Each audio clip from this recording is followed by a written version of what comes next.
Good morning, welcome to a sunny North Staffordshire on the 2nd of March. I don't think I'll be doing much riding today, so I serviced my Royal Enfield Classic 350 yesterday, the first service, and I just thought it would be an ideal opportunity to share my findings, what went wrong, what went right, and my general thoughts on the job. So stay tuned and I'll tell you my findings. It didn't all go to plan.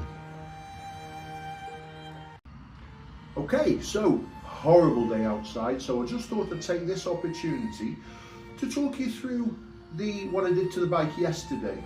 Now yesterday, I don't know if you came with me on my little last running in ride. I went down to the Cannock Chase, the German cemetery at Cannock Chase, which gives us all food for thought. But anyway, I went down there as the final part of the running, and when I got home, I'd actually done, I think, 312 miles, which in kilometres is pretty much bang on 500 kilometres. So I thought it was a perfect time to do the first service, and I was going to do this myself. Now, the first service, as I'm sure you're aware, is mainly an engine oil change, and the valves need checking.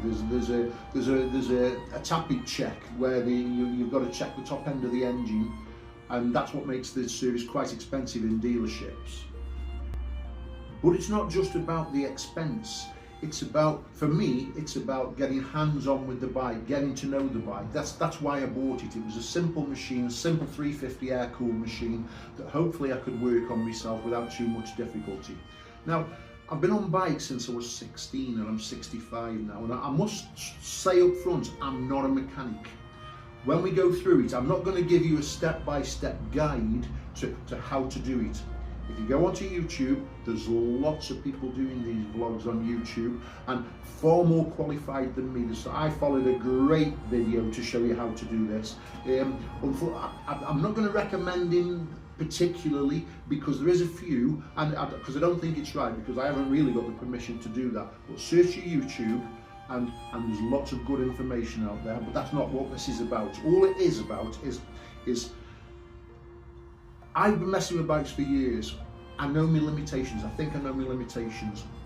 This sort of work I can do. Now, if we're talking about stripping gearboxes and even sometimes forks and things like that, no, that's probably beyond my pay grade. But something like this, I feel for a reasonably competent DIY, somebody who's been around bikes for years, that's certainly within their capabilities. Well, I feel it is anyway. And I've just done it and I've proved it to myself that it is. Although, having said all that, something did go wrong. And that's the key point that I want to get across to you. What went wrong for me as a DIY mechanic could go wrong for you, and it could potentially stop any pitfalls down the line.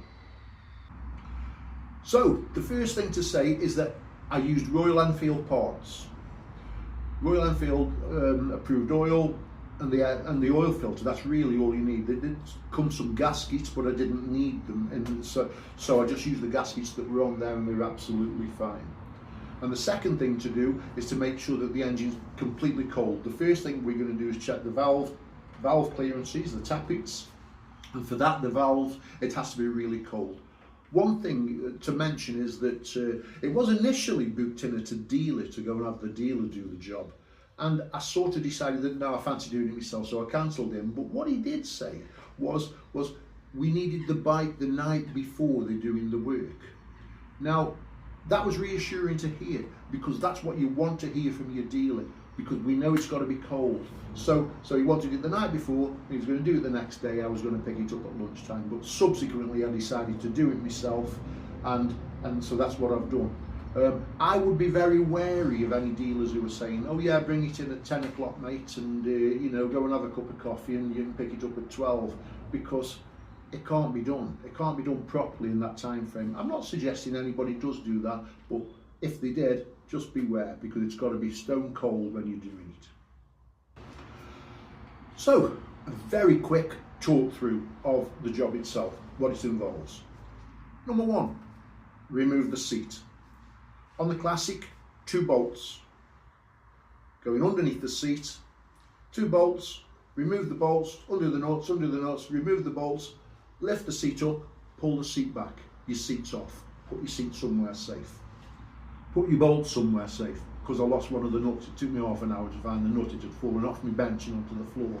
But yeah, perhaps put them in a little tray or something like that. You see, I've seen loads of people do that, and still to this day, I somehow, I don't know why, but I don't do it, and I should. So little tray, put your stuff in the tray. Second thing, we're going to take the tank off. The tank's held on by one bolt at the back.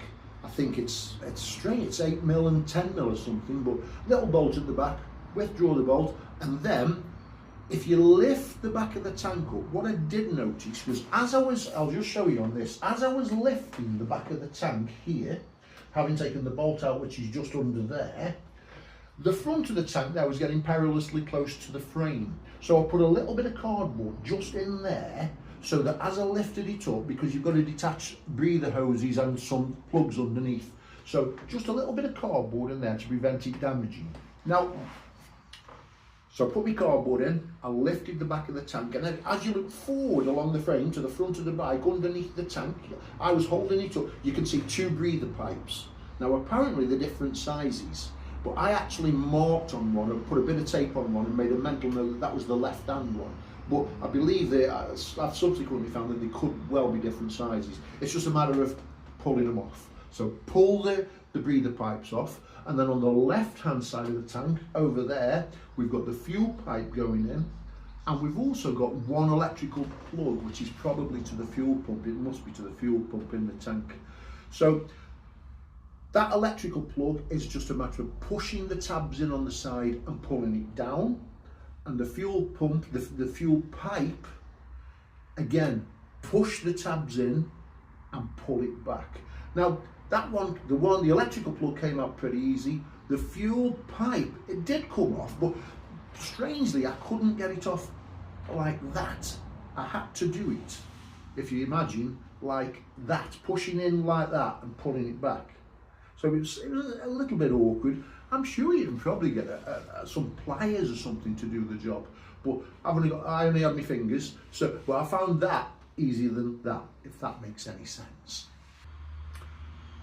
Okay, so now it's just a matter of lifting the fuel tank off, putting it down somewhere safe where it's not going to get damaged. Okay, the next thing we're going to come to, I have seen people remove the rocker cover without removing the coil pack. But it is a bit tight in there, it's really tight if you don't remove the coil pack, and it's no real hardship to remove the coil pack. So 3 bolts hold the coil pack on, you'll see them on the side.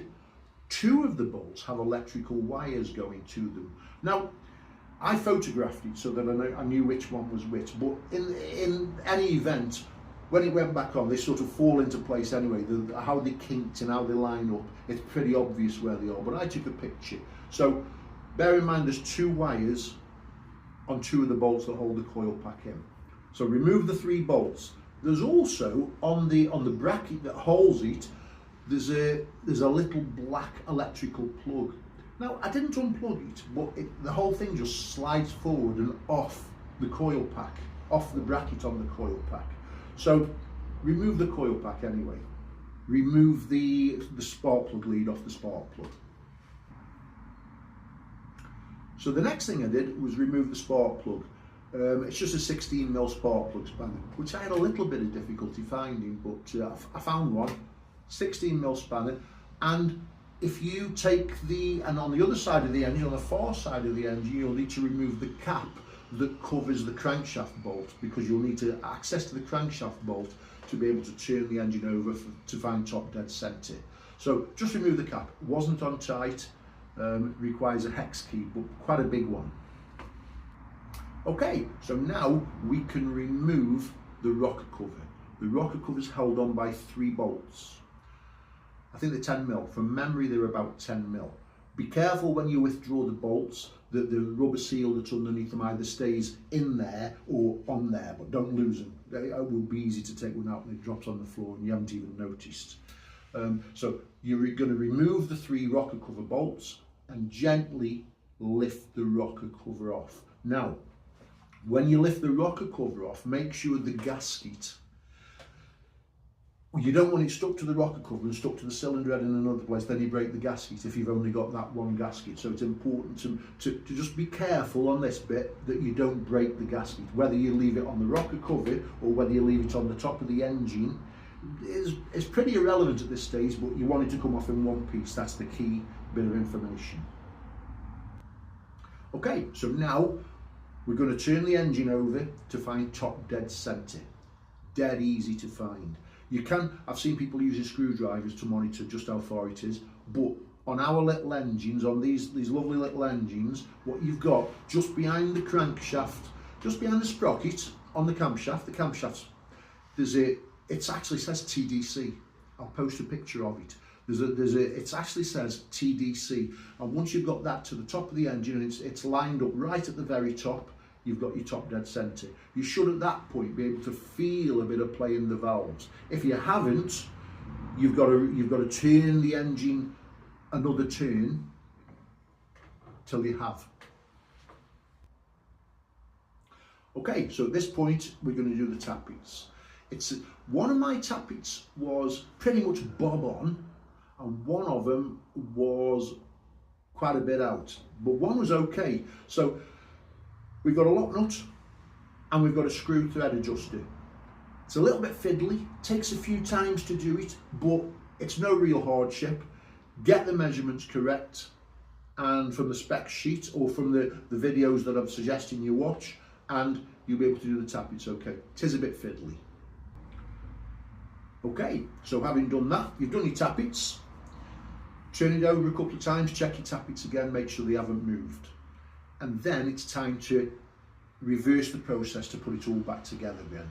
So the first thing we've got to do is put the rocker cover back on. Oh, there was one little tip that I could possibly offer. It came off okay, but when I was putting it back on, there's like a grey electrical plug at the back of the engine that it was sort of getting in my way. It must be to the fuel injection system, it must be to the, like where the carburetor is. It's just there at the top of the engine, and I found it easier to just pull that off, again, to squeeze it together and pull it off to allow the rocker cover to access it and drop into place a bit better. It's important to make sure the gasket's in the right place. So you've got a black like rubberized gasket that goes round the top of the engine between the rocker cover and the engine. There's a channel in the rocker cover that you can see where it's got to fit, and you'll see where it goes on the engine. So try and make sure that it's in the right place.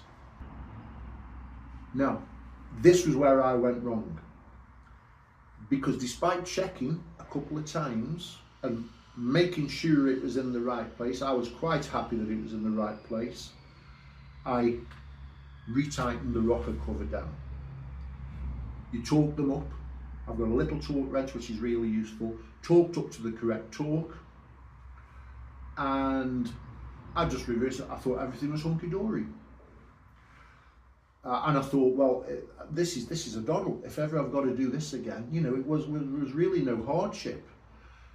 So the coil went, the grey plug went in, the coil went back on, making a note where the two leads were. The tank went back on with the breathers, the fuel pipe and the electrical connector to the fuel pump underneath. Click, click, push on, easy.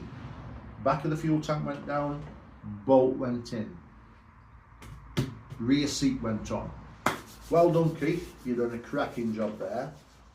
I've got to change the oil now, which means we've got to warm it up. So out it goes, out of the garage, we start her up and we go in for a cup of tea. So 10 minutes later, we're back out again. Let's get this oil dropped out of it now. The bike comes into the garage, on its main stand, and before I start anything, I'll just check that this gasket's not leaking. Oops. Right, we've got an oil leak. It's at the front, as I'm sitting on the bike. Mine, it could be anywhere, couldn't it? It could be anywhere. But mine was front, top left of the engine. Reminds you of British bikes, doesn't it? Anyway, it wasn't the bike's fault, it was my fault. Clearly the gasket wasn't quite in the correct place and it was seeping a little bit of oil at the top. You can imagine how pleased I was. So We were back in for another cup of tea while I calmed down a little bit. And once I've calmed down just a little bit, I mean, I wasn't mad, but you know how these things are. I came back out and I thought, right, I'll strike while the iron's hot. I know what I'm doing, I'll do it. Seat off, tank off, breathers off, fuel pipe, fuel lead. Now at that point, obviously for this job, I don't need to remove the coil or the little grey plug. It's just a matter of undoing the rocker cover. And as soon as I undid it and raised it slightly, I could see it wasn't right. In the area that it was weeping, I could clearly see it wasn't in the channel. There was a slight concern that I might have damaged the gasket by tightening it down if it nipped anywhere in the wrong place. But those concerns have been allayed because I've done it again. I made sure it was in the correct place, dropped it down, double checked, triple checked, quadruple checked that everything was fine, tightened it down, tank on, left the seat off just in case, but tank on, and we were away. No leaks, so it wasn't a big hardship. Okay, so after that, so we've done the rockers now. We've got the oil change. The oil change was very straightforward. Again, it's covered on the vlogs on YouTube, and pretty straightforward. Soak the oil filter in oil for a while, let it soak up a little bit. Take the two nuts off underneath. I did have to take on my particular bike because I've got the engine guard on the front. That had to come off. I've got a little bit about that engine guard and just after this, but took the engine guard off, dropped the oil, changed the filter. Pretty straightforward. And then what else did we do? I tightened the chain. Then I went round, tightened and lubricated the chain, and then I've been around the bike making sure all the bolts were fastened up correctly, and I just did a light check, make sure the lights are checking, the horns working, that sort of stuff. The steering's moving nicely, no reason to suspect anything's wrong with it, so I'm really pleased with how it went. As I said, I'm not a mechanic, I'm just an enthusiastic amateur who hopefully knows his limitations. That's probably it, frankly. That's probably it. I'm not too worried about warranty implications moving forward. I think it depends on the relationship you've got with your dealer, to be honest with you. If it was minor, a minor issue, I'd probably just do it myself. If anything major crops up, then yeah, it'll be going back. And if he wants to give me a battle, he can have one. Because I've got all my receipts, I've got photographic evidence, and I think much of this, much of the warranty worries, it depends on the relationship you've got with the dealer, whether you know him or not. Okay, so I hope you found that useful. So the only nugget that I'm really here to share with you is if you're an enthusiastic amateur that's been around bikes a few years, you feel pretty competent and you feel pretty confident about having a go, have a go. It's not difficult, it's not rocket science. Follow the videos, some great ones on YouTube that take you through it step by step. Okay, so that's it for this one. If you like this sort of stuff, please feel free to like and subscribe. This is becoming a little bit of a hobby for me. I've retired and I like my bike and I like playing about with my photography and stuff like that. I know it's going to get better. It's going to get better. Audio's sometimes a bit sketchy and even the video quality, but it's a learning curve and I'm thoroughly enjoying it. And with your help and support, and I've had some great support already, even the YouTube community, and I've had some great support. So thanks for commenting, subscribe if you like this sort of stuff, and I'll see you on the next one. Most importantly, summer's coming now, so ride safe. Bye.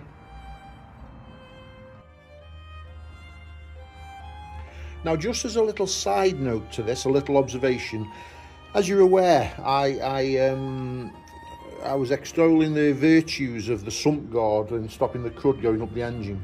So obviously I had to take the sump guard off to do the oil change, and I give it a clean before I'm putting it back on, and I couldn't help but to notice, and it's just an observation. Now, it's a double-edged sword, this is, because on the one hand, the sun guard, all the crud coming up off the front wheel is going to hit the sump guard as opposed to the engine, which is what it's there for. But just an observation, and I'm not sure if it's picking this up, but you can already see in the middle there, I think that should be picking it up. Not so much on the outside, but just where the wheel's straight normally, and you can see sort of that it started to damage a bit. I don't think the paint is too thick on it, so maybe I can address that. Maybe, you know, we can't expect it to be powder coated and all that, you know, and real durable finish at this price point, but it's already 300 miles in started to show that A, it's doing its job. So, you know, I'd sooner have it there than on the front of my engine, frankly. So it's doing its job, no complaints, but it's just started to deteriorate a little bit, and what it'll look like after, I don't know, 5,000 miles, I don't know. Well, I suspect that'll be the time to rub it down and give it another coat of paint. Just an observation.